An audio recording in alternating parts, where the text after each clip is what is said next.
对方大腿一个钩子拿到门边的位置，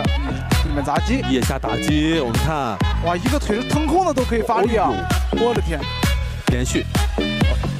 哦，要小心，等一下，哦，哎，哦，他妈，大家好，我是成都自由式摔跤学院的主教练张鹏华。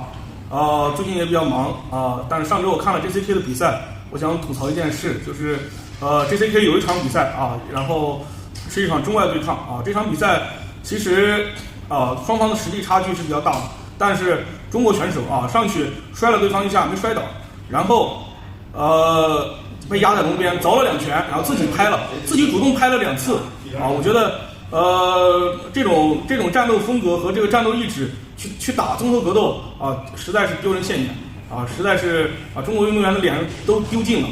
所以我觉得不管你是什么柔术黑带还是什么，柔术和综合格斗是2个运动2个运动。你要是怕挨揍，你就不要来打综合格斗，你就去玩你的柔术就好了，打什么综合格斗而且还是中外对抗其实现在本来很多外籍的选手，尤其是这个中亚俄系的选手，他们都觉得中国选手很容易打不厉害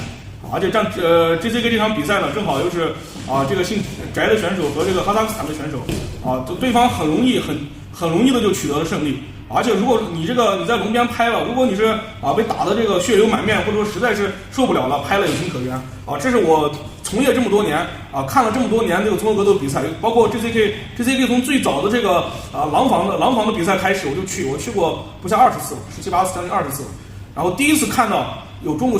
选手以这样的方式投降的方式结束比赛简直是丢人现眼这简直中国选手的脸让他丢尽了所以由此我也联想到这个作为 JCK 作为国内的专业的赛事，应该建立起来一个选手的发名册和选手的除名制度像这样的选手不应该再登上擂台，不应该再登上 JCK 的舞台，不应该应该直接把他开除甚至禁赛简直是作为一个武者没有最基本的武者精神。打 MMA 最需要的是什么就像李景亮历史说的，我们不仅要有力量，要有速度，要有技术还要有决胜的意志，还有必胜的决心就是或者说恩波老师说的格斗精神，技术可以输，战术可以败，格斗精神不能输，一定要战斗到最后一刻而且这位选手呢上去被轻轻凿了2下，也没有流血，也没有说有严重的受伤，然后自己主动就投降了，简直是令人大跌眼镜这是中国综合格斗的一个耻辱的时刻。所以说我希望这个JCK 也能建立起来一个选手的一个淘汰制度，一个选手的除名制度。对于一些像 UFC 一样有一些选手不适合再比赛了，或者说是战绩不好的可以公示，然后JCK 予以开除或者说除名。我觉得这样是更有利于中国选手往国际舞台上去发展，更有利于发掘优秀选手，更让这些混出场费的或者说是这个没有决心和斗志的选手离开这个擂台。我觉得这样是更好的。这是我也是这个行业的从业者，然后这是我这2天看这个比赛我实在是要说2句，不吐不快所以说我希望这个中国的综合格斗越来越好，越来越强越来越有斗志，而不是这样上去受伤混出场费，然后最后什么都招来一片骂声和这个